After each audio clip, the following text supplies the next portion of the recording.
এইভাবেও চুরি যাওয়া স্কুটি ফিরে পাওয়া যায়। 2 বছর পর যখন চুরি যাওয়া স্কুটি ফিরে পাওয়ার আশা ছেড়ে দিয়েছেন আসল মালিক, সেই সময় হঠাৎ থানা থেকে ফোন, আর সেই ফোনেই চুরি যাওয়া স্কুটি ফেরত দেওয়ার কথা জানানো হয়। অপ্রত্যাশিতভাবে দুর্গাপুজোর আগে 2 বছর আগে চুরি যাওয়া স্কুটি ফিরে পেয়ে স্বাভাবিকভাবেই আনন্দে আটখানা আসল মালিক। 2 বছর আগে 2022 সালের 17ই অক্টোবর শ্রীনিকেতনের সোরলের বাসিন্দা প্রদীপ পোলে তার স্কুটি হারিয়েছিলেন শান্তিনিকেতন থানা এলাকা থেকে। স্কুটি চুরি যাওয়ার পর তিনি পুলিশের দ্বারস্থ হলেও অবশ্য সেই স্কুটির কোনো হদিশ পাওয়া যায়নি।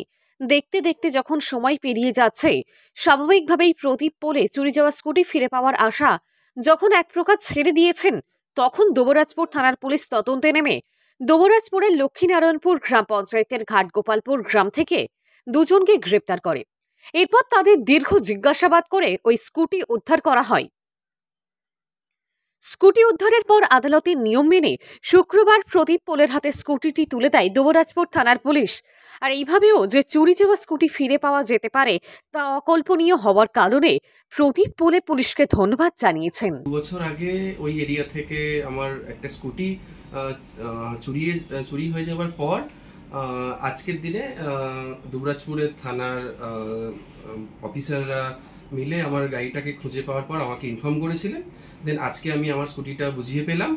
আর অসংখ্য ধন্যবাদ দুবরাজপুর থানার প্রত্যেকটা পুলিশ কর্মীকে, আর যাতে সাধারণ মানুষকে হেল্প করার জন্য। আর আমরাও আছি, আপনারা পুলিশের সঙ্গে সাথে থাকুন।